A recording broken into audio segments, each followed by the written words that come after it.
नमस्कार। स्नातकोत्तर उत्तरार्ध अर्थशास्त्र के जनानिकी विषय के प्रश्न पत्र 10C की द्वितीय इकाई के तीसरे पाठ में आज हम जनसंख्या वृद्धि, जनसंख्या संरचना एवं जनसंख्या वितरण के माप के बारे में बात करेंगे। जनसंख्या वृद्धि के माप।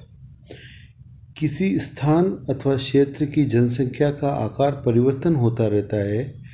उसमें होने वाला यह परिवर्तन 3 प्रकार का हो सकता है: वृद्धि, ग्रोथ, कमी, डीके अथवा स्थिर या स्टेबल। वर्तमान युग में अल्प विकसित देशों में जनसंख्या वृद्धि की प्रवृत्ति पाई जाती है।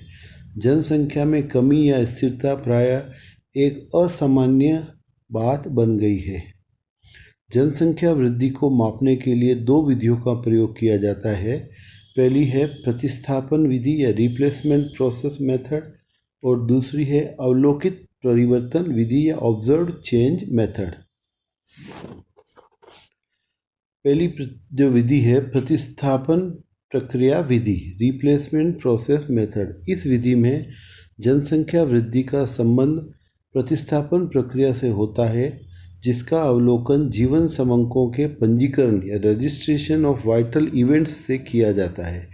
इस विधि की प्रमुख मान्यता है कि मृत्यु का प्रतिस्थापन जन्म से होता है।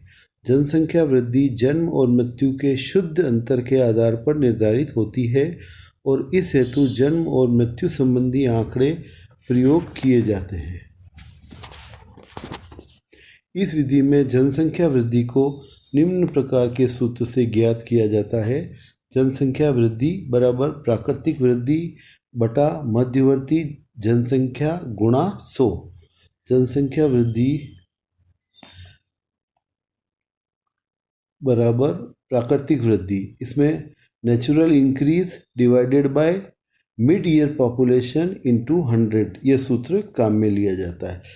वैकल्पिक रूप में हम अथवा ये कह सकते हैं कि जनसंख्या वृद्धि बराबर अशोधित जन्म दर माइनस अशोधित मृत्यु दर या पॉपुलेशन ग्रोथ बराबर crude birth rate minus crude death rate. उपरोक्त सूत्र के आधार पर ज्ञात की गई वास्तविक जनसंख्या वृद्धि दर नहीं, बल्कि इसे प्राकृतिक वृद्धि दर या नेचुरल रेट ऑफ इंक्रीज की संज्ञा दी जाती है,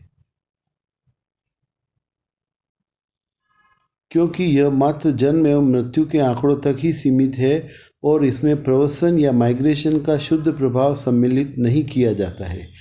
जब हम प्रवास के प्रभाव को ध्यान में नहीं रखते तो प्राकृतिक वृद्धि की दर और जनसंख्या वृद्धि दोनों एक ही का प्रतिनिधि करते हैं। प्रवास रहित जनसंख्या को बंद जनसंख्या अथवा क्लोज्ड पॉपुलेशन भी कहते हैं। इसी को थोड़े से बदलाव के रूप में इस सूत्र में जनसंख्या वृद्धि का और भी सूत्र निकल सकता है: जनसंख्या वृद्धि बराबर नेचुरल इंक्रीज प्लस अप्रवास माइनस बहिर्गमन बटा मध्यवर्ती जनसंख्या गुणा 100। और मध्यवर्ती जनसंख्या की गणना करने के लिए यदि n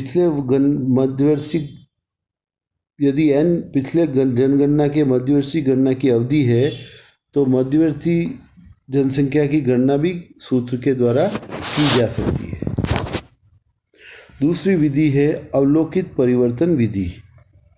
इस विधि में जनसंख्या वृद्धि ज्ञात करने के लिए कुल जनसंख्या के 2 क्रमिक आंकड़ों की तुलना की जाती है।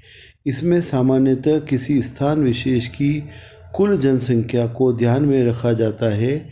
इस विधि से जनसंख्या वृद्धि को निम्न प्रकार मापा जा सकता है: जीपी, यहाँ जीपी हमने जनसंख्या वृद्धि या पॉपुलेशन ग्रोथ के लिए लिया है, बराबर P2 माइनस P1, जहाँ पर P2 और P1 क्रमशः द्वितीय और प्रथम जनगणना के अनुसार जनसंख्या के आंकड़े हैं या population data according to second and first census.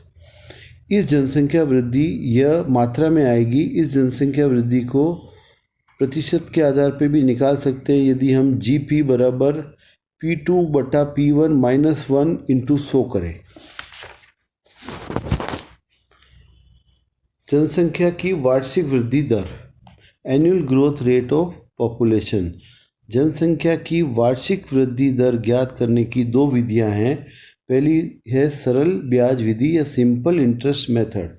इस विधि में हम यह मानकर चलते हैं कि जनसंख्या में वृद्धि वर्ष में एक बार या growth once in a year होती है, अर्थात इसमें सरल ब्याज सिंपल इंटरेस्ट सिद्धांत का पालन किया जाता है। इस विधि में वार्षिक वृद्धि दर ज्ञात करने के लिए निम्न सूत्र काम में लिया जा सकता है। देखिए सूत्र जीपी या जनसंख्या वृद्धि दर बराबर P2 बटा P1 बराबर 1 + r⁴n।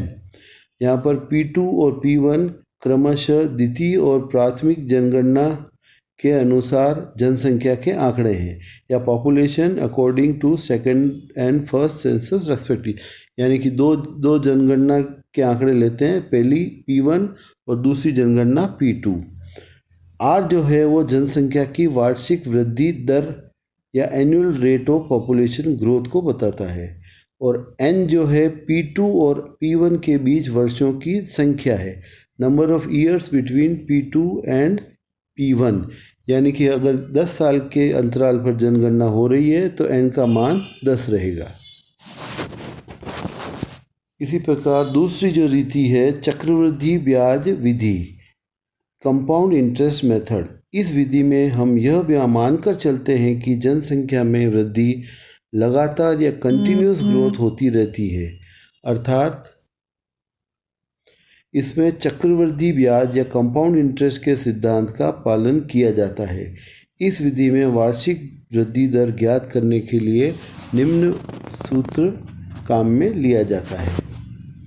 यहाँ पे देखिए जीपी या जनसंख्या वृद्धि दर बराबर P2 बटा P1 बराबर e⁴rn, e की घात rn। इसको हल कर सकते हैं। जीपी बराबर P2 बराबर P1 e की घात rn। इस सूत्र में e जो है वो लघु गुणक का आधार है, जिसका मान 2.7183 के बराबर होता है। यह सूत्र ज़्यादा तर्कसंगत है क्योंकि इसमें जनसंख्या की वृद्धि को लगातार माना गया है। धन्यवाद।